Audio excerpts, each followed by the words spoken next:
The blood-red sun hung low over Denver, Colorado, as Josephine Parker stood at the saloon's back entrance, fists clenched and jaw set as she stared down Gus McIntyre, the sweating, paunchy saloon owner who'd been holding back her wages for the third month running.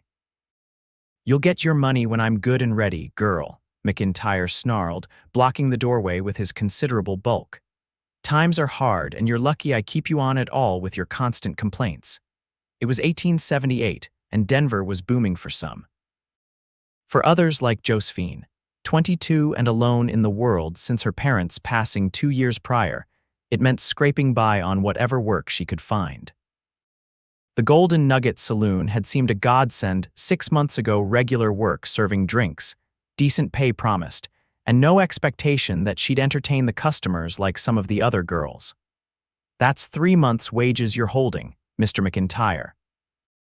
"I can't pay my boarding house without it," Josephine replied, her voice steady despite her racing heart. Her dark brown hair was coming loose from its pins after a 12-hour shift, and her simple blue dress was stained from spilled whiskey and beer. "Maybe you should find other ways to pay your rent," McIntyre suggested with a leer. "Pretty girl like you shouldn't have trouble finding a generous man." Josephine took a step back, revulsion washing over her. "That wasn't our arrangement." "Arrangements change," McIntyre said, advancing toward her. "I believe the lady said you owe her wages," came a deep voice from the alley behind her. Josephine whirled around to see a tall figure silhouetted against the setting sun. As he stepped forward, his features came into focus. A weathered face, strong jaw shadowed with stubble, and piercing blue eyes beneath the brim of a dusty hat. He wore the practical clothes of a working cowboy: denim pants, a faded shirt, leather vest, and well-worn boots with spurs that jingled softly as he approached. "This is none of your business, stranger," McIntyre growled, his hand drifting toward the pocket where Josephine knew he kept a small derringer. "I'm making it my business," the newcomer replied calmly. "Pay her now or answer to me." "Who the hell do you think you are?" McIntyre demanded. "Name's Ethan Donovan," the cowboy said, stepping fully into the light of the lantern hanging by the door. "Just rode into town and don't much care for men who cheat honest workers." Josephine watched the standoff with her heart in her throat. Ethan Donovan stood relaxed but alert, his hand hovering near the holstered revolver at his hip. There was something in his stance that spoke of a man who knew how to handle himself in trouble. "Fine," McIntyre finally spat, reaching into his waistcoat pocket. "Take your damned money, Parker. But don't bother coming back tomorrow. You're finished at the Golden Nugget." He threw several crumpled bills at her feet and retreated inside, slamming the door behind him. Josephine stared at the money on the ground, relief and despair washing over her in equal measure. She'd gotten her wages, some of them, at least, but had lost her job in the process. "Thank you," she said quietly, kneeling to collect the bills. "But you shouldn't have interfered. Now I'm out of work." "A man like that's not worth working for," Ethan replied, stooping to help her gather the scattered money. As he handed her the last bill, their fingers brushed, and Josephine felt a strange jolt of awareness. "Easy for you to say when you're not the one who has to find a new position," she responded, tucking the money securely into her pocket. "Fair point," he conceded. "Let me make it up to you with a meal. You look like you could use one." Josephine hesitated. Accepting offers from strange men was dangerous in a town like Denver, yet something about Ethan Donovan's direct gaze made her inclined to trust him. "I don't even know you, Mr. Donovan." "No, but I just helped you get paid, and I'm guessing you haven't eaten since breakfast." His smile was unexpectedly gentle. "Besides, I could use some company and local information. Just arrived from Cheyenne this morning." Josephine considered her options. Her boarding house was 3 blocks away, her room was paid up only through tomorrow, and her stomach was indeed painfully empty. "All right," she decided, "but somewhere respectable, please. Miller's Cafe on Blake Street is still serving at this hour," Ethan suggested. "My treat." As they walked side by side through the gaslit streets of Denver, Josephine stole glances at her unexpected champion. He moved with the easy grace of a man comfortable in his own skin, tipping his hat politely to ladies they passed. His profile was strong, with laugh lines around his eyes suggesting he smiled often, though he looked serious now. "What brings you to Denver, Mr. Donovan?" she asked as they navigated around a puddle from the afternoon rain. "Cattle business, mainly," he replied. "And it's just Ethan, if you don't mind." "Then I'm Josephine, not Miss Parker." Miller's cafe was modest but clean, with checkered tablecloths and a clientele of mostly working folks. They found a quiet corner table, and soon Josephine was savoring a bowl of beef stew and fresh bread, simple fare that tasted like heaven after her long day. "So, Josephine," Ethan said after they'd eaten in companionable silence for a few minutes, "how long have you been working for that sorry excuse of a saloon keeper?" "6 months," she replied, tearing a piece of bread.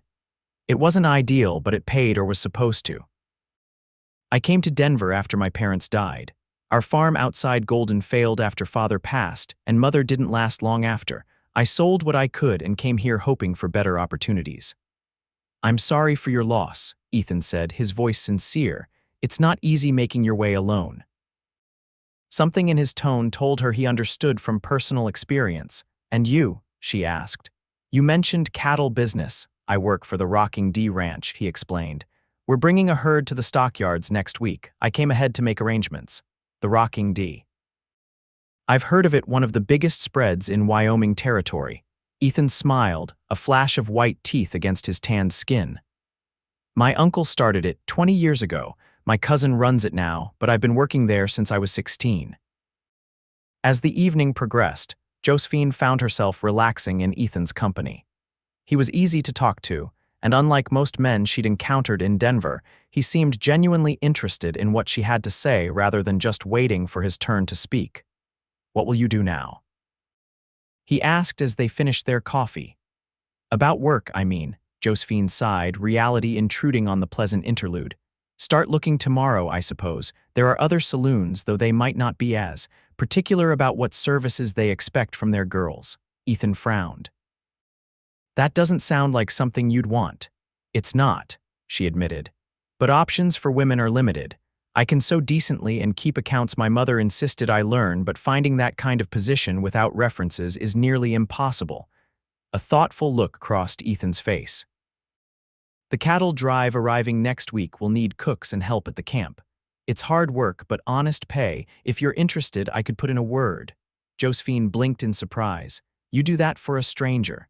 "You're not quite a stranger anymore," he pointed out with a slight smile. "And good workers are hard to find." As they left the cafe, the night had grown cooler and Josephine shivered in her thin dress.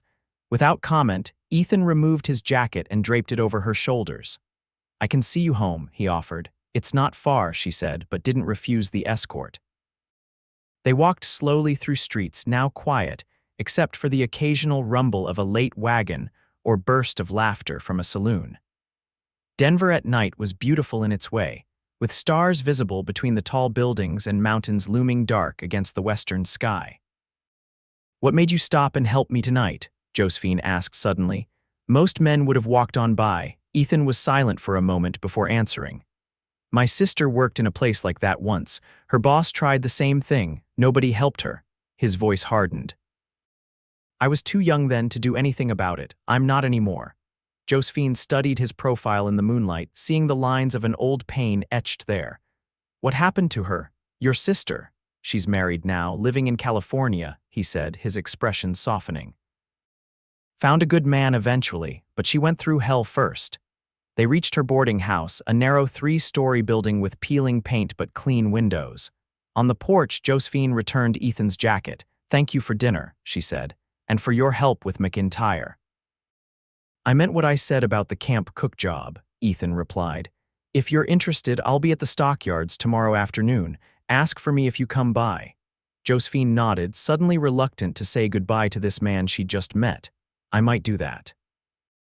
"Good night, Josephine Parker," Ethan said, tipping his hat. "Sleep well." She watched him walk away, his tall figure receding into the darkness before entering the boarding house. For the first time in months, despite losing her job, Josephine fell asleep with a sense of possibility rather than dread. Morning came with the familiar sounds of Denver awakening wagons on cobblestones, vendors calling their wares, and the distant whistle of the train arriving from the east. Josephine dressed carefully in her best dress, a modest navy blue with white collar and cuffs. If she was going to look for new employment, she needed to make a good impression. Her first stop was Harrington's dress shop, where she occasionally did mending work. Mrs. Harrington, a plump woman with kind eyes and a shrewd business sense, greeted her warmly but shook her head at Josephine's inquiry about regular work. "I wish I could help, dear, but business has been slow. The new shop on Curtis Street is taking many of my customers." Next came the mercantile, the bakery, and 2 hotels. By midday, Josephine had been turned away politely but firmly from every respectable establishment she tried. Her remaining options were the other saloons or boarding houses, looking for maids' positions that paid even less than what McIntyre had promised. As the afternoon wore on, Josephine found herself walking toward the stockyards on the edge of town, Ethan's offer echoing in her mind. She'd never considered working on a cattle drive. Women did sometimes cook for the Cowboys, she knew, but it was hardly conventional employment for a young woman alone. The stockyards were bustling with activity, cattle being sorted into pens, cowboys shouting instructions, and the pervasive smell of animals and dust. Josephine hesitated at the entrance, suddenly unsure. "Can I help you, miss?" asked an older man with a silvery mustache who was checking items off a list. "I'm looking for Ethan Donovan," she said. "From the Rocking D Ranch." The man pointed toward a cluster of men examining a large wagon, over there with the supply cart. Josephine picked her way carefully across the muddy yard, her heart beating faster as she recognized Ethan's tall figure among the group. He looked different in daylight, more substantial somehow, his shoulders broad under a clean blue shirt, his movements confident as he directed the loading of supplies. He spotted her before she reached him, surprise and then pleasure crossing his face as he excused himself from the other men and strode to meet her. "Josephine," he greeted her. "You came?" "I did," she confirmed.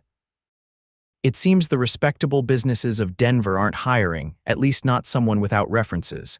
Ethan nodded, understanding.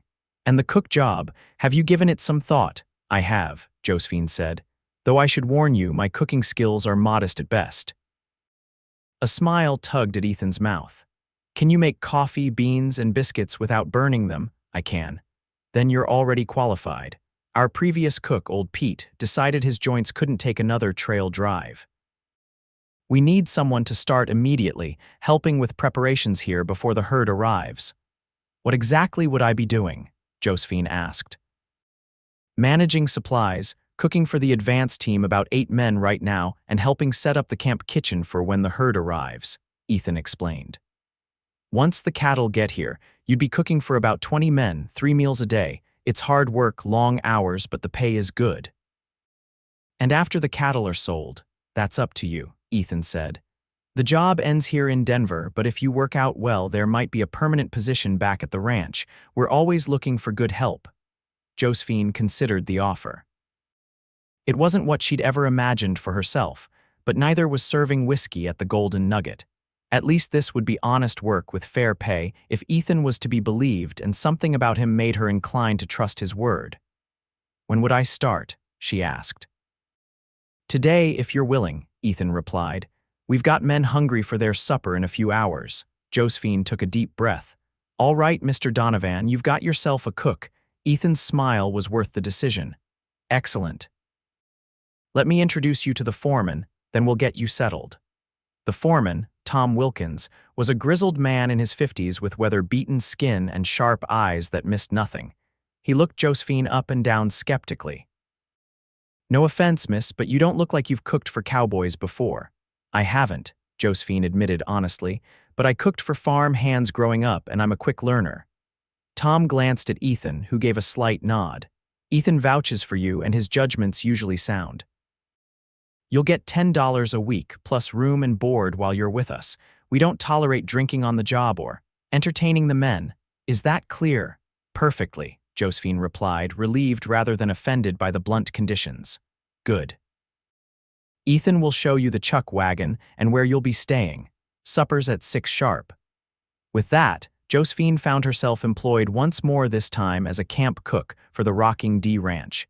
Ethan led her to the large wagon that would serve as her kitchen for the coming weeks. "It's not much," he apologized, showing her the setup: a cast iron stove, various pots and pans, barrels of staples like flour, beans, and coffee, and a small space at the back where she could sleep protected from the elements. "It's better than where I was sleeping at the boarding house," Josephine said honestly, examining the organized supplies with growing confidence. This, at least, was something she understood: creating meals from simple ingredients, keeping a kitchen running smoothly. It had been her mother's domain on their small farm, and Josephine had learned well. "I need to fetch my things from the boarding house," she realized, "and give notice." "I'll come with you," Ethan offered. "We can take the wagon. You'll want to be back in time to start supper." The landlady at the boarding house, Mrs. Finch, was surprised but not displeased to learn Josephine was leaving. "Ranch work, you say? Well, it's hard but honest. Better than that saloon, I expect." Packing took little time. Josephine's possessions were few. Everything she owned fit into a single trunk: clothes, a few books, her mother's silver hairbrush, and her father's pocket watch. The small photograph of her parents on their wedding day was wrapped carefully in a handkerchief and tucked into her pocket. As Ethan loaded her trunk into the wagon, Josephine took a last look at the boarding house that had been her home for the past months.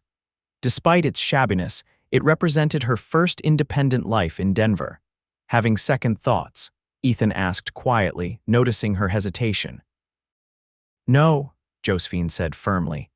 "Just saying goodbye to one chapter before beginning another." Back at the stockyards, Josephine set to work immediately, familiarizing herself with the supplies and planning the evening meal. She decided on a simple but hearty beef stew with biscuits, something that could cook while she organized her new domain. As she worked, cowboys stopped by to introduce themselves, some curious, others openly skeptical of the new female cook. Most were polite, if reserved, and Josephine met each with the same professional courtesy she'd shown customers at the saloon. By 6 o'clock, the smell of stew and fresh biscuits had drawn a line of hungry men to the chuck wagon.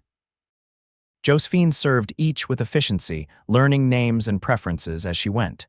Tom the foreman took his coffee black. Young Billy, barely 18 and clearly on his first cattle drive, preferred extra gravy. Marcus, the trail boss who just arrived from town, assessed her with shrewd eyes before nodding approval at his first bite. "Not bad, Miss Parker," he commented. "Not bad at all."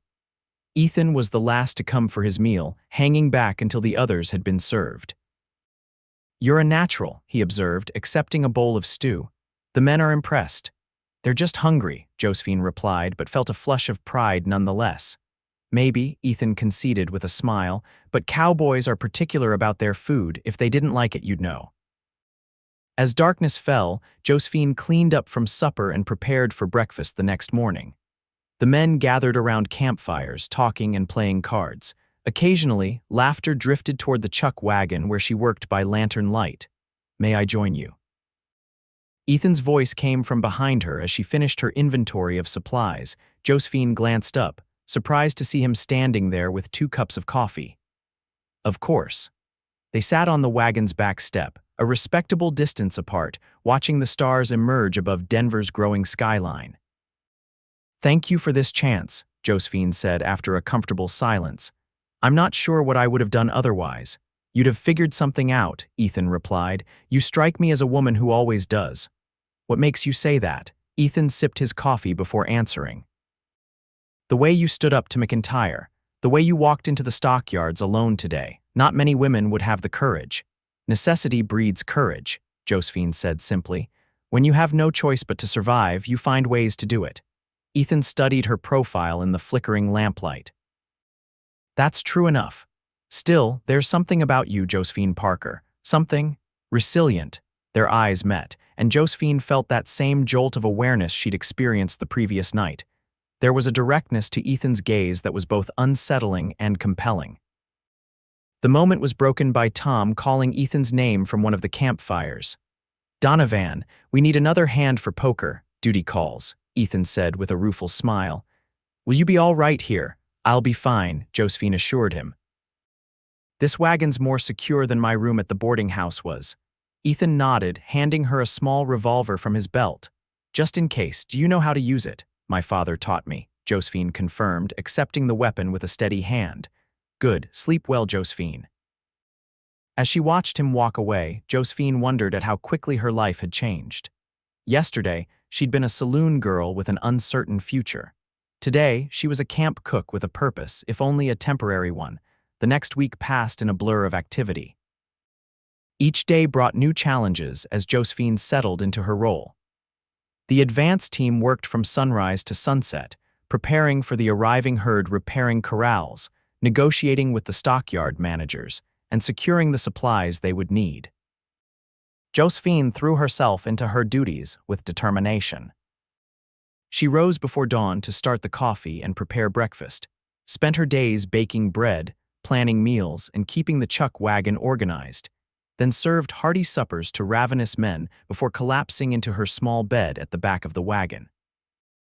Ethan was often busy with his own responsibilities, but he made a point to check on her daily, bringing her water when the day was hot or offering an extra hand when supplies needed to be loaded.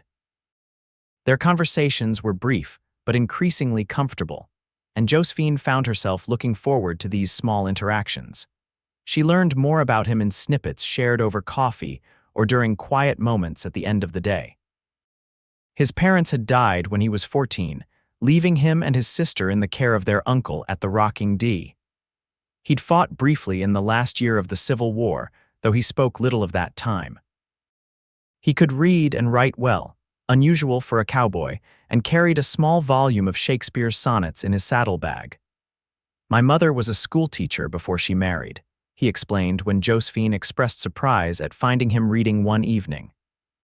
She believed education was important, even for a boy destined for ranch work.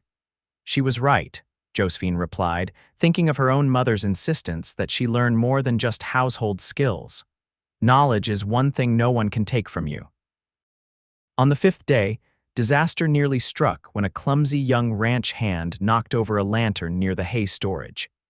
Josephine was the first to notice the flames, calling the alarm while grabbing blankets to smother the fire. Ethan and 2 other cowboys rushed to help, and together they managed to extinguish the blaze before it could spread to the entire stockyard. In the aftermath, as they stood sooty and panting from exertion, Ethan caught Josephine's hand. "That was quick thinking," he said, his voice rough with smoke and something else.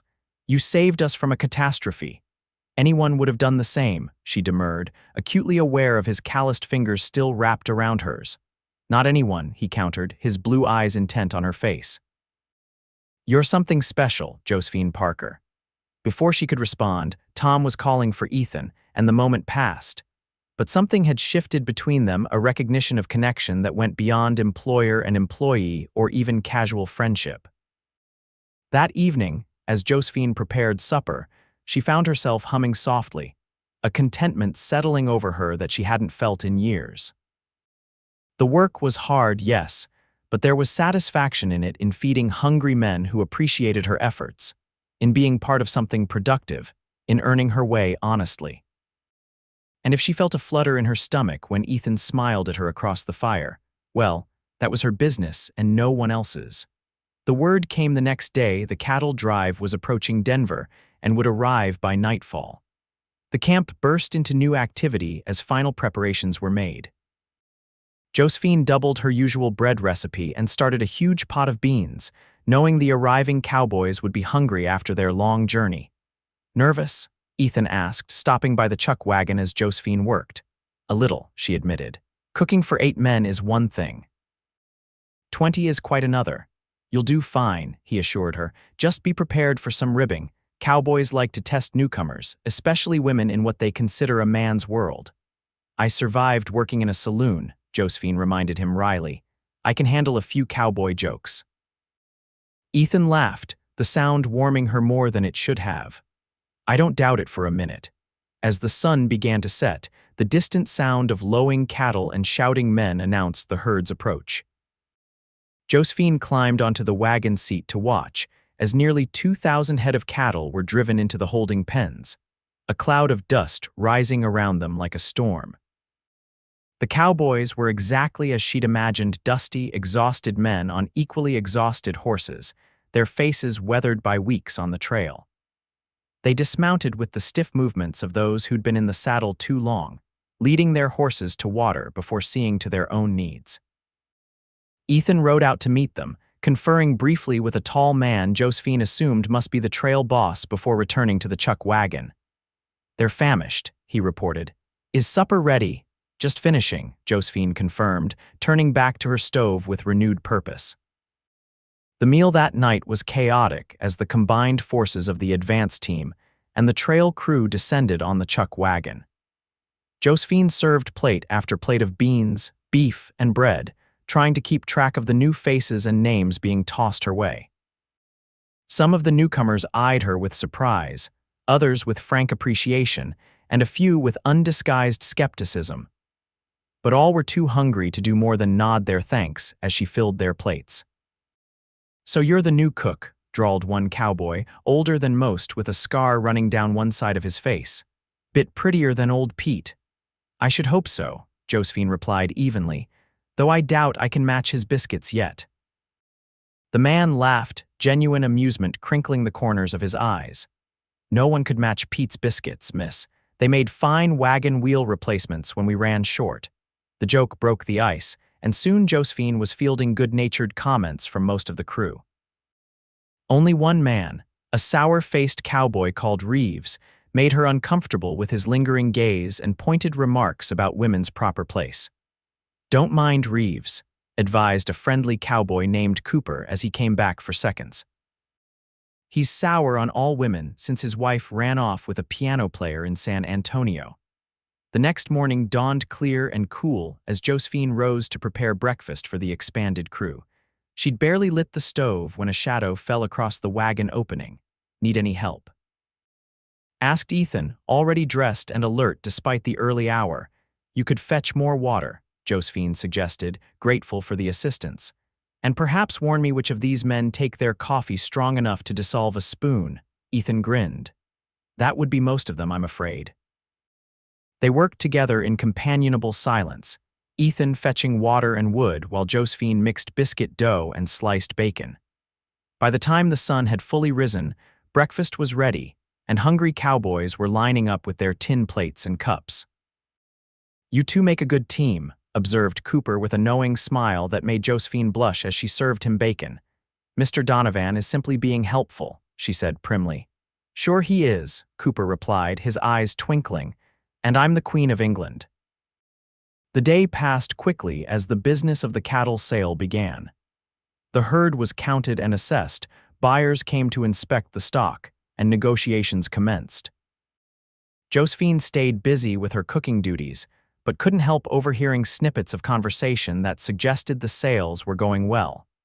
That evening, as she served supper, the mood around the campfires was jubilant.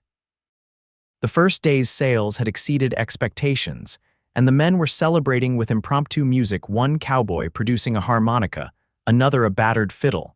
"Dance with me," Ethan said suddenly, appearing at Josephine's side as she finished washing the last of the cooking pots. "Here, now." She asked, startled by the request. "Why not?" he challenged, his eyes reflecting the firelight. "The hard work's done for now, the night is beautiful, and I can't remember the last time I danced with a pretty woman." Josephine hesitated, aware of the watching cowboys. "I'm not sure it's appropriate." "One dance," Ethan persisted. "Then you can go back to being our very proper cook." Put that way, it was hard to refuse. Josephine dried her hands on her apron and allowed Ethan to lead her toward the makeshift dance area near the largest campfire. The fiddle player struck up a lively tune, and soon they were moving together in a simple two-step. Ethan was surprisingly graceful for a man who spent most of his life on horseback. His hand at her waist was respectful but warm, and as they circled the fire, Josephine found herself relaxing into the dance. "You're good at this," she remarked, slightly breathless as he guided her through a turn. "My mother insisted I learn," Ethan replied. "Said no son of hers would stomp on ladies' feet at socials." Josephine laughed, the sound carrying over the music. "A wise woman." She was, he agreed, a shadow of old grief briefly crossing his features. The tune changed to something slower, and Ethan drew her slightly closer, still proper, but intimate enough that Josephine could feel the solid warmth of him, smell the clean scent of soap and leather that clung to his clothes. "I'm glad McIntyre was a dishonest bastard," Ethan said softly, his breath stirring the hair near her ear. "What?" Josephine pulled back slightly to see his face. "If he'd paid you properly, you'd still be working at that saloon and we'd never have met," Ethan explained. "Selfish as it sounds, I can't regret that." Josephine felt a blush rising in her cheeks. "I suppose when you put it that way, neither can I." The dance ended too soon, and Josephine became aware of the watching cowboys, some smiling approvingly, others exchanging knowing glances. Only Reeves sat apart, his expression dark as he watched them over the rim of his coffee cup. "I should get back to my duties," Josephine said, suddenly self-conscious. Ethan released her reluctantly. "Of course. Thank you for the dance, Miss Parker." As Josephine returned to the chuck wagon, she heard Cooper's voice rise above the general conversation. "Looks like Donovan's found himself more than a cook in Denver." The good-natured laughter that followed should have embarrassed her, but somehow it didn't. There was truth in the teasing. After all, something was growing between her and Ethan, something neither of them had anticipated. The next week flew by as the cattle sale continued. Each day, Josephine rose before dawn to prepare meals for the men, working tirelessly to keep everyone fed and satisfied. The cowboys, even the initially skeptical ones, had come to appreciate her cooking and her no-nonsense approach to their occasional rowdiness.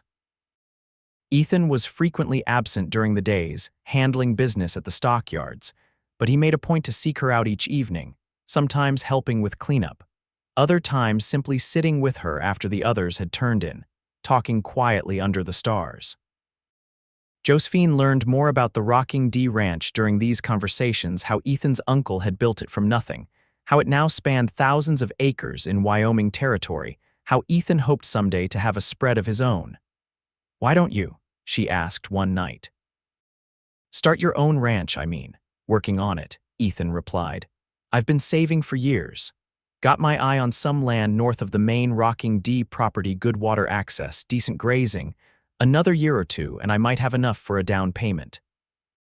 "It sounds like a dream worth pursuing," Josephine said softly, understanding the yearning for something to call one's own. "What about you?" Ethan asked. "What's your dream, Josephine Parker?" She considered the question seriously. "Security, I suppose, a home that can't be taken away." "Work that has meaning." She hesitated before adding, "Family someday, though that seems remote at the moment." "Those are good dreams," Ethan said, his voice warm in the darkness. "Honest ones." On the 10th day after the herd's arrival, the last of the cattle were sold. A celebratory mood overtook the camp as the men anticipated their pay and the free time that would follow before the journey back to Wyoming. "We'll have the final tally tonight," Tom informed everyone at breakfast. "Boss is coming in from the stockyards at noon with the money. Paydays at sundown." The news sent a ripple of excitement through the camp. For Josephine, it brought a bittersweet realization her job would end when the cowboys departed, which would likely be within days. Ethan found her mid-morning as she inventoried the remaining supplies, noting what could be returned to the merchants and what would be consumed on the journey north.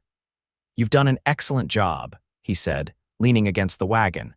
"Marcus says he hasn't had meals this good on a drive in years." "That's kind of him to say," Josephine replied, trying to keep her voice light despite the heaviness in her chest. "When do you think you'll be heading back north?" "Day after tomorrow, most likely," Ethan answered. "Some of the men want a night in town first, and we need to rest the horses properly." Josephine nodded, focusing on her inventory list to avoid meeting his eyes.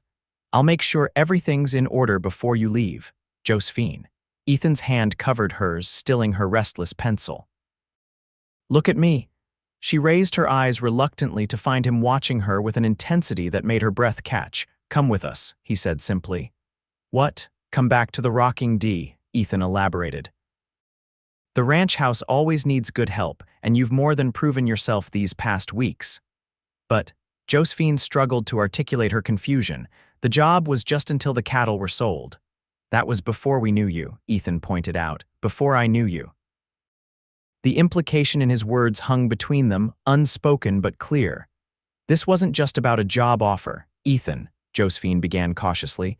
I don't know what to say. Say you'll think about it, he urged. That's all I'm asking for now. Before she could respond, shouts erupted from the direction of the main camp. Ethan straightened immediately, his expression shifting to alertness. Something's wrong, he said, already moving toward the commotion. Josephine followed, her heart racing as they approached a circle of agitated cowboys. In the center stood Tom, his face grim, and beside him Marcus, the trail boss, looking thunderous. What happened? Ethan demanded, pushing through to join them. Money's gone, Marcus said bluntly. All of it. The strongbox was in my tent, locked up tight. I just went to get it ready for the payroll, and it's empty. A stunned silence fell over the gathered men. Could it have been misplaced?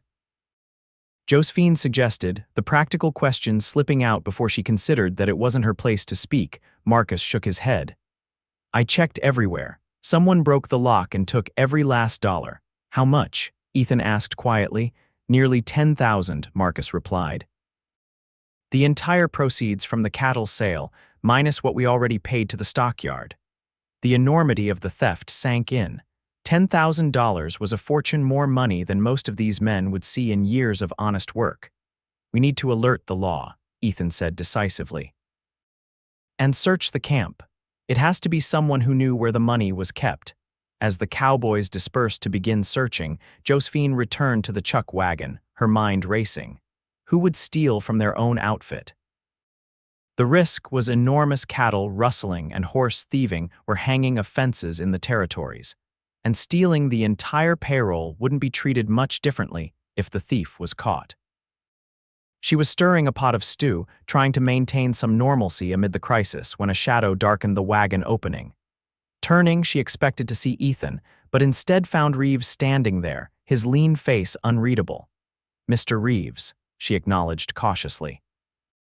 Supper won't be ready for another hour. Not here for food, he said, his voice low. Here for you. Josephine's hand tightened on the wooden spoon.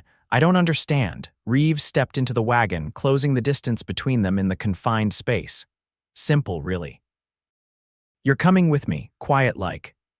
I most certainly am not, Josephine replied, backing away until the stove blocked her retreat. Reeves smiled unpleasantly, pulling back his vest to reveal the butt of a pistol.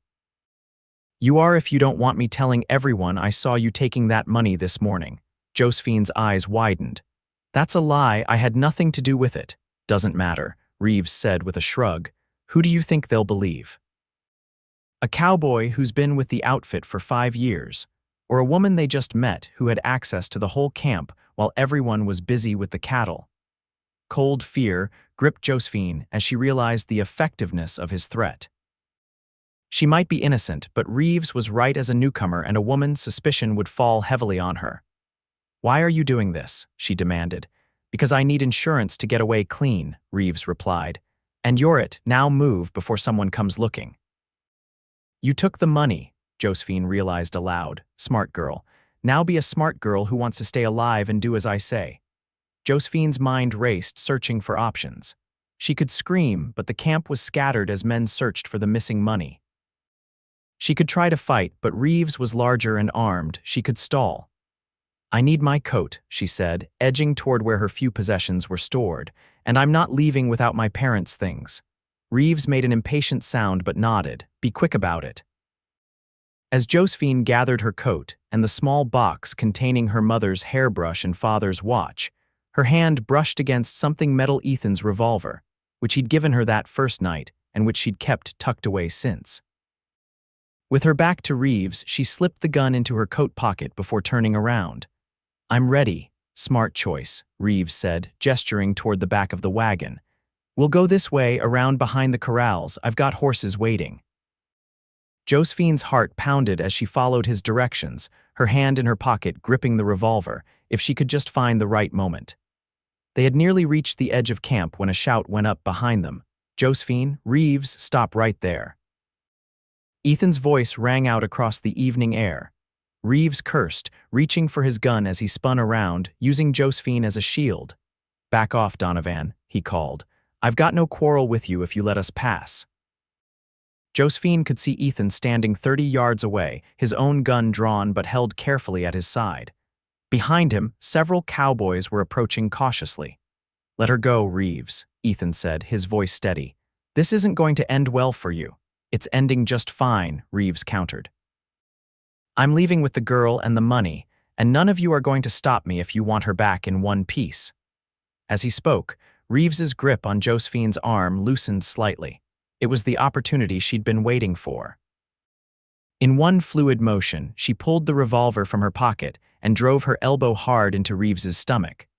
The man doubled over with a grunt of surprise, and Josephine tore free of his grasp, stumbling forward several steps before turning to face him, gun raised. "Don't move," she ordered, her voice remarkably steady despite the terror coursing through her veins. Reeves recovered quickly, his face contorting with rage as he straightened. "You little—" Whatever insult he intended was cut short as Ethan closed the distance between them, tackling Reeves to the ground with enough force to drive the air from his lungs. The two men grappled in the dust, Reeves fighting with the desperation of a cornered animal while Ethan matched him with controlled fury. Cooper and Tom reached them seconds later, helping Ethan subdue the struggling thief. Within minutes, Reeves was disarmed and restrained, glaring murderously at Josephine as the cowboys searched him, finding a substantial portion of the stolen money in his saddlebags. "Are you hurt?" Ethan asked, coming to Josephine's side once Reeves was secured. She shook her head, suddenly aware that she was trembling. "No, just shaken." Ethan gently took the revolver from her hand. "That was brave, foolish, but brave." "I learned from watching you," Josephine replied with a shaky smile. Ethan's expression softened, and he reached out to brush a strand of hair from her face. "I don't know whether to lecture you or kiss you right now." "I'd prefer the latter," Josephine said without thinking, then blushed at her own boldness. A slow smile spread across Ethan's face. "Would you now?" Before she could respond, Marcus approached, interrupting the moment. "We found the rest of the money hidden in Reeves's bedroll. Sheriff's on his way from town." Ethan nodded, not taking his eyes from Josephine's face. "Good, make sure he stays secured until then." As Marcus walked away, Josephine became aware of the watching cowboys, their expressions ranging from relief to amusement to frank curiosity. "Perhaps we should continue this conversation somewhere more private," she suggested quietly. "I think that's wise," Ethan agreed. "The sheriff will want your statement, but that can wait a few minutes." They walked together toward the edge of the camp, finding a quiet spot by a stand of cottonwood trees. The setting sun painted the sky in shades of orange and gold, casting long shadows across the ground. "You were going to run," Ethan said once they were alone, "with Reeves." "I was stalling," Josephine corrected him, "waiting for a chance to escape or alert someone, when I saw you with him." Ethan's voice roughened. "I thought I might lose you before I'd even had a chance to," he broke off, running a hand through his hair in a gesture of frustration. "A chance to what?" Josephine prompted softly. Ethan met her eyes directly. "A chance to tell you that I'm falling in love with you, Josephine Parker. That these past weeks have been the most alive I've felt in years. That the thought of riding away from Denver without you feels like leaving part of myself behind." The simple, honest words struck Josephine like a physical blow, stealing her breath and making her heart race.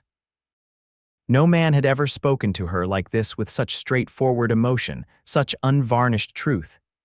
"Ethan," she began, her voice barely above a whisper, "we've known each other such a short time." "I know," he acknowledged, "and I'm not asking for promises, just a chance. Come back to the rocking D. Give us time to see if what I hope you feel too is real." Josephine took a deep breath, searching his face in the fading light. What she saw there, the openness, the hope, the vulnerability beneath his strength, decided her. "Yes," she said simply. "Yes." Ethan repeated as if unsure he'd heard correctly. "Yes, I'll come to Wyoming with you," Josephine clarified. "Yes, I want to see if this is real too, because I think it might be, Ethan. I think it might be very real indeed." The smile that broke across Ethan's face was like sunrise after a long night. Slowly, giving her every chance to pull away, he leaned down and kissed her. It was gentle at first, a question more than a demand, but when Josephine's arms slid around his neck in answer, the kiss deepened into something that felt remarkably like a promise. When they finally parted, Ethan rested his forehead against hers.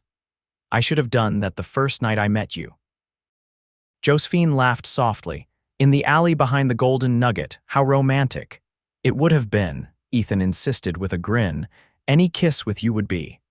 The sound of approaching horses interrupted their moment of privacy. The sheriff had arrived, accompanied by 2 deputies, to take custody of Reeves and recover the stolen money. "Duty calls," Josephine sighed. Ethan took her hand, lacing his fingers with hers. "Let's face it together." The next day was a flurry of activity as the camp prepared to break. The sheriff had taken Reeves into custody, and the recovered money was distributed among the cowboys, who were in high spirits despite the previous day's drama. Josephine worked alongside Ethan to pack the chuck wagon for the journey north, sorting supplies and securing everything that might shift during travel. It was easy, comfortable work together, punctuated by shared smiles and occasional brushes of hands that spoke of their growing connection. "Are you sure about this?" Ethan asked as they loaded the last of her possessions into the wagon. "Wyoming's a far cry from Denver." "I'm sure," Josephine replied firmly. "There's nothing holding me here and everything drawing me north." Her gaze met his meaningfully and Ethan's expression softened. "We'll take it slow," he promised. "Get to know each other properly, no pressure." "I appreciate that," Josephine said. "Though I should warn you, I'm not as patient as I seem." Ethan's laugh was warm and rich. "Duly noted, Miss Parker." That evening, as the camp celebrated their last night in Denver with music and storytelling around the fire, Josephine found herself the center of unexpected attention when Marcus raised his cup in a toast. "To our new cook," he announced, "who not only feeds us better than we deserve but apparently catches thieves in her spare time." The cowboys cheered, raising their cups in salute. Josephine blushed but smiled at their acceptance, feeling for the first time like she truly belonged somewhere. Later, as the celebration wound down, Cooper approached where she sat beside Ethan near the fire. "Just wanted to say," the friendly cowboy began somewhat awkwardly, "that I'm glad you're coming with us, Miss Parker. The Rocking Detic's a good place. Fair people." "Thank you, Cooper," Josephine replied sincerely. "That means a lot." After Cooper wandered off, Ethan squeezed her hand gently. "He's right, you know, the ranch is a good place, hard work, but good people. Like you," Josephine teased lightly. "Better than me, most of them," Ethan replied with mock seriousness. "Except in one regard." "And what's that?" "None of them had the good sense to rescue a certain saloon girl from her cheating boss," he said, his eyes twinkling in the firelight. "Is that what you did?" Josephine asked. "Rescued me?" Ethan considered the question thoughtfully. "No," he decided. "I just gave you an opportunity. You rescued yourself." The journey north began at dawn 2 days later, a long line of riders and wagons setting out for Wyoming territory. Josephine drove the chuck wagon with Cooper riding alongside as guide and protection, while Ethan alternated between scouting ahead and doubling back to check on their progress. The trail was challenging, dusty plains giving way to rocky foothills as they moved north, but Josephine found she enjoyed the travel more than she'd expected. Each day brought new vistas, from sprawling meadows dotted with wildflowers to dramatic canyons carved by ancient rivers. In the evenings, when camp was made and supper served, Ethan would join her by the fire, sometimes reading aloud from his book of sonnets, other times simply talking about the land they passed through or the life that awaited at the ranch. "It's beautiful country," he told her one night as they sat watching the stars emerge above the plains. "Different from anything you've known before, but it gets in your blood." "I can see why," Josephine replied, gazing at the vast expanse of sky above them. "There's a freedom here that Denver never had." During the journey, their relationship deepened through these quiet conversations and shared experiences. Ethan told her more about his childhood, about losing his parents and finding a new home at the Rocking D. Josephine spoke of her own parents, of the small farm near Golden that had been her world until their passing. "I miss them every day," she admitted, as they crossed into Wyoming territory. But I think they would be happy to know I've found my way to something good. Ethan's hand found hers in the gathering darkness. I wish I could have met them. They would have liked you, Josephine said with certainty. My father always respected a man who stood by his word. 2 weeks after leaving Denver, the Rocking D Ranch came into view, a sprawling collection of buildings nestled in a verdant valley, with mountains rising majestically in the distance. Cattle grazed on rolling grasslands, and horses galloped in fenced paddocks near the main house. Home, Ethan said simply as they crested the final hill. Josephine felt a flutter of nervousness. What if they don't like me? Impossible, Ethan assured her, reaching across from his horse to squeeze her hand on the wagon seat. They'll love you almost as much as I do. The words, spoken casually but with unmistakable sincerity, warmed Josephine from within. They hadn't said it directly to each other, yet those 3 specific words, though it had been growing clear in every touch, every glance, every moment shared under the vast western sky. Their arrival at the ranch was met with curiosity and welcome. Ethan's cousin James, who ran the Rocking D since his father's passing, greeted them warmly at the main house, a substantial 2-story structure built of logs and stone. So this is the famous Josephine, he said after Ethan made introductions. I've heard nothing but praise from the men who rode ahead, said you cook like an angel and shoot like a Texas Ranger. Josephine laughed despite her nervousness. The former might be slightly exaggerated, and the latter was pure luck.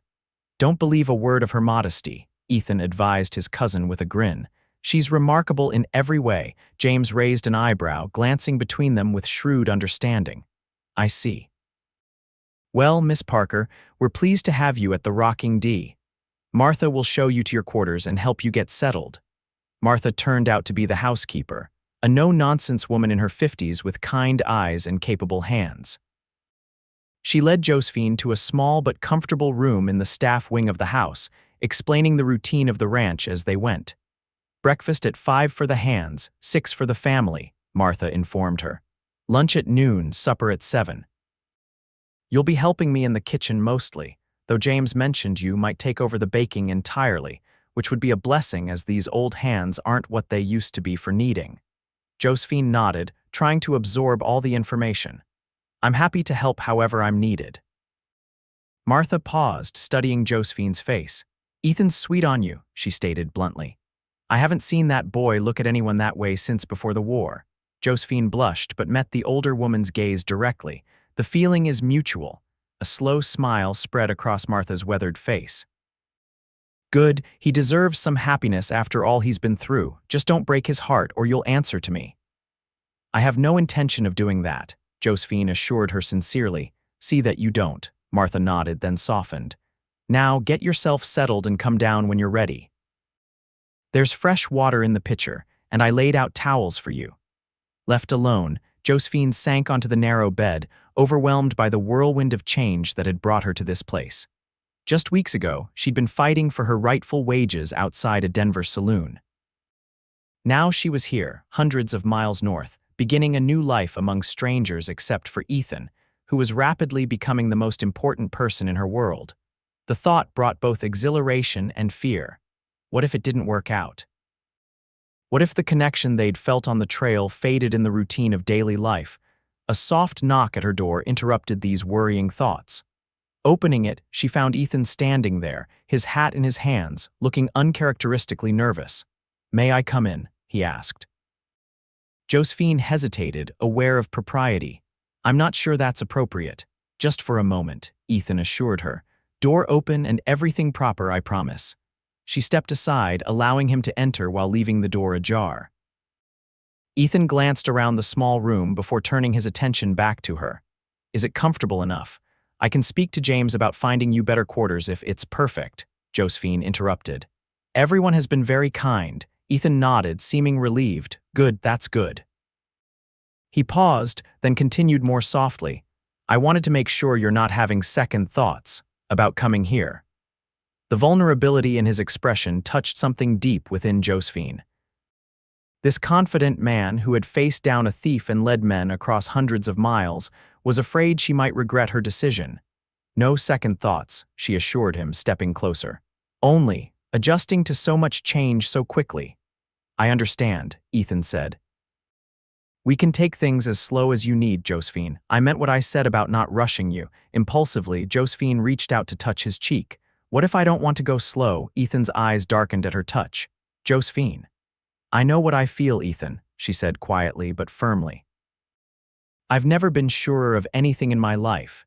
He caught her hand, pressing a kiss to her palm that sent shivers up her arm. We should still observe the proprieties, for your reputation if nothing else. Josephine smiled, appreciating his concern even as she recognized the desire he was carefully restraining. Always the gentleman. Not always, Ethan admitted ruefully, but trying to be worthy of you. The weeks that followed fell into a pleasant rhythm as Josephine adjusted to life at the Rocking D. She worked alongside Martha in the kitchen, learning the routines of feeding a ranch full of hungry cowboys. In her spare time, she explored the property, sometimes alone, more often with Ethan as her guide. He showed her his favorite places: the ridge overlooking the valley, where wild horses sometimes ran, the quiet pool in the creek where trout lurked in the shadows, the ancient cottonwood where he'd built a platform as a boy for watching stars. Their courtship progressed with a naturalness that belied its brief duration. In the evenings, they would often sit on the porch of the main house, talking until the stars came out. Sometimes they rode together on Sundays, picnicking in meadows bursting with late summer wildflowers. Through it all, their connection deepened, physical attraction balanced by genuine friendship and mutual respect. Ethan never pushed for more than Josephine was ready to give, and she found herself falling more in love with him for his patience as much as his passion. 2 months after their arrival at the Rocking D, Ethan took Josephine riding to a spot he'd mentioned, but never shown her the land he hoped to buy for his own ranch someday. It's just over this rise, he said, as they crested a gentle hill about 5 miles north of the main Rocking D property. As they rode into the valley beyond, Josephine caught her breath at the beauty of the place. A clear stream wound through lush grassland, bordered by stands of aspen and pine. In the distance, mountains rose in purple majesty against the sky. It's beautiful, she said softly as they dismounted by the stream. I've been saving for it since I was 20, Ethan told her, leading her to a flat rock overlooking the water. James knows I want it and has been holding off other buyers, but I need to make my move soon. Land's not getting any cheaper with the railroad coming through. Josephine studied his face as he gazed across the valley, seeing the dream written there. You really love this place. I do, Ethan confirmed, turning to look at her. Almost as much as I love you. The words, spoken simply but with profound feeling, made Josephine's heart skip. They had danced around this declaration for weeks, expressing their feelings in 100 ways without saying the words directly. Ethan, she began, but he shook his head, taking her hands in his. Let me finish, he requested gently. I brought you here for a reason, Josephine, not just to show you the land, but to show you my future, the future I hope we might share. He reached into his pocket and withdrew a small object, which he held out to her, a simple gold ring with a small diamond that caught the sunlight. This was my mother's, he explained, his voice husky with emotion. My father gave it to her when they had nothing but dreams and each other. I've kept it all these years, waiting for the right woman to wear it. Josephine felt tears welling in her eyes as Ethan continued. I know it's fast, too fast by most standards, but I've never been more certain of anything than I am of you, Josephine Parker. I love you. I want to build a life with you, here on this land if you'll have it, or anywhere else you want to go. He took a deep breath before asking the question that hung between them. Will you marry me? Josephine looked from the ring to Ethan's face, seeing all the hope and love and vulnerability written there. In that moment, any doubts she might have harbored vanished like morning mist in sunshine. Yes, she whispered, then more strongly, yes, Ethan Donovan, I will marry you.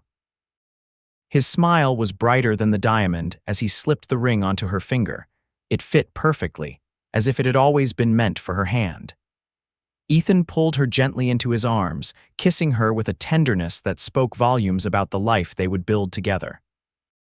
When they returned to the ranch that afternoon, The news of their engagement was met with enthusiastic approval. James clapped Ethan on the back.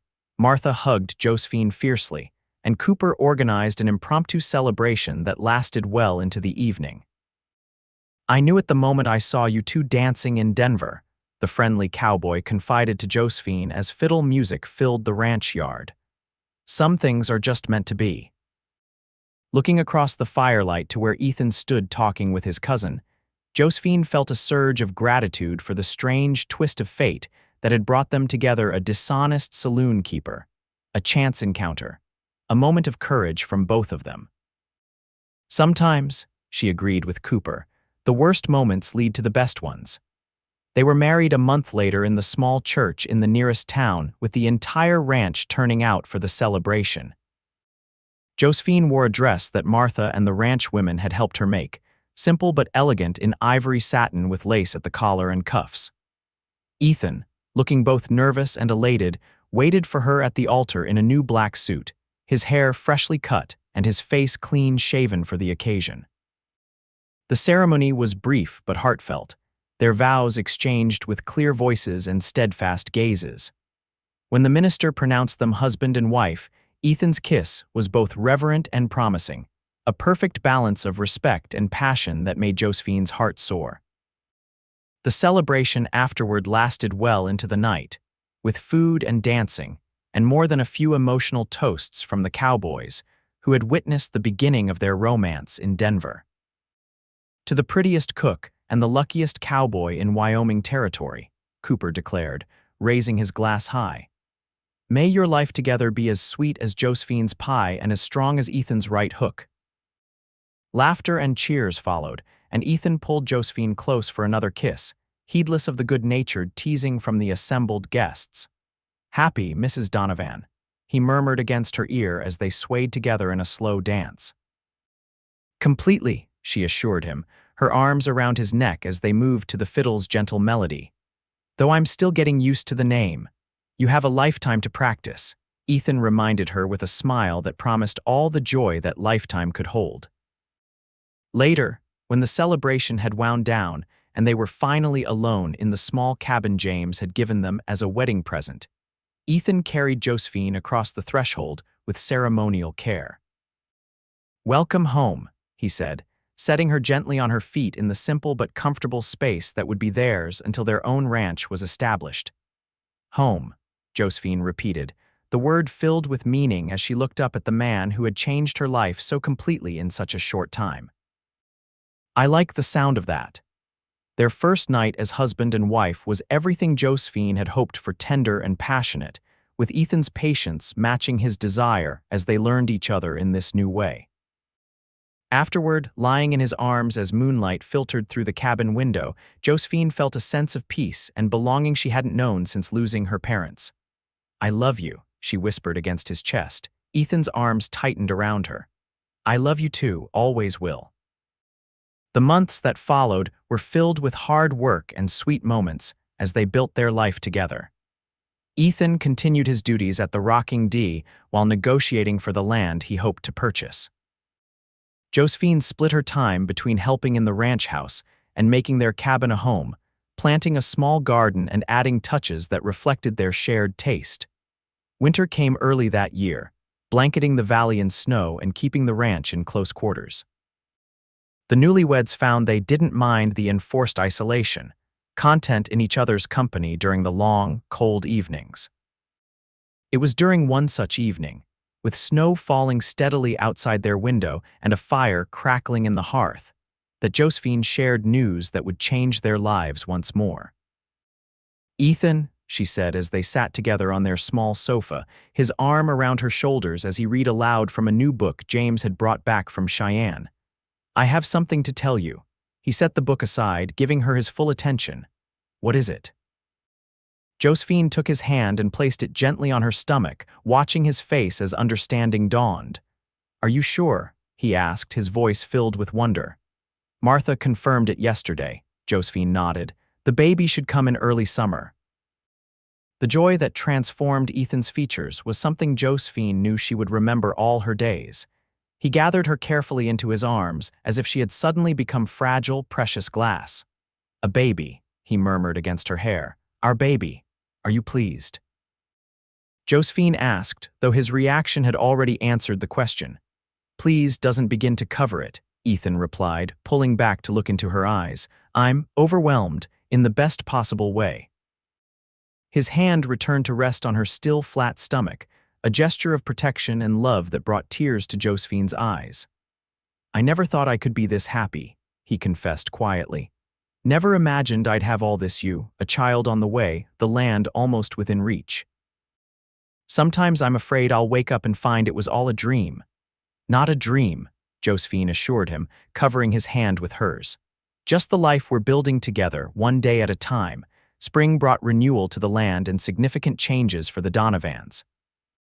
Ethan finalized the purchase of his valley property, using his savings, and a loan backed by James's guarantee. The entire ranch turned out to help them build a proper house on the land, a sturdy 2-story structure of logs and stone that would withstand Wyoming's harsh weather and provide room for their growing family. As Josephine's pregnancy progressed, she glowed with health and contentment. The ranch women fussed over her, sharing advice and helping prepare for the baby's arrival. Ethan was attentive to the point of hovering, which amused and touched Josephine in equal measure. I'm not made of china, you know, she teased one evening as he insisted on carrying water from the well rather than letting her do it. Humor me, Ethan replied, dropping a kiss on her forehead. I like taking care of you, and you do it very well, Josephine acknowledged. But I'm still capable of most things. Their son was born on a perfect June morning, entering the world with a lusty cry that announced his strong lungs to everyone within hearing distance. He had Ethan's blue eyes and a thatch of dark hair that Josephine was certain came from her side of the family. He's perfect, Ethan whispered, cradling the tiny bundle with a mixture of awe and terror. Absolutely perfect. They named him Michael, James Donovan Michael for Ethan's father, James for his cousin who had supported them so steadfastly. The baby thrived in the clean Wyoming air, growing stronger each day as summer progressed into fall. By the time their first anniversary arrived, the Donovan ranch was taking shape nicely. They had a small herd of cattle, a few good horses, and plans to expand in the coming year. The house was comfortable and welcoming, with Josephine's touches evident in every room. Happy anniversary, Mrs. Donovan, Ethan said as they stood on their porch after putting Michael to bed, watching the sunset paint the mountains in shades of gold and purple. Happy anniversary, Mr. Donovan, Josephine replied, leaning into his embrace. Any regrets? He asked, the question light but with an undercurrent of real inquiry. Josephine turned in his arms to face him, her expression serious. Only one. Ethan raised an eyebrow. Oh, I wish I'd met you sooner, she explained. Think of all the time we could have had together. Relief and love washed over Ethan's features as he pulled her closer. We have a lifetime ahead of us, he reminded her, and I intend to make the most of every single day. As do I, Josephine agreed, rising on tiptoe to kiss him as the last rays of sun slipped behind the mountains. And in the years that followed, they did exactly that, making the most of each day, through good times and hard ones, through the birth of 2 more children, through the growth of their ranch into one of the most respected in the territory. Their love, born in an unlikely encounter outside a Denver saloon, deepened and strengthened with each passing season, proving that sometimes the most extraordinary beginnings lead to the most beautiful stories. Years later, when their children were grown and grandchildren played around their feet, Ethan and Josephine would still sometimes sit on their porch at sunset, hands clasped as they watched the mountains change color with the fading light. Do you ever wonder what would have happened if McIntyre had paid your wages that night? Ethan would ask, the old question a familiar tease between them. And Josephine would smile, the years having only enhanced her beauty in his eyes, before giving her customary answer. I believe we would have found each other somehow, my love. Some things are simply meant to be.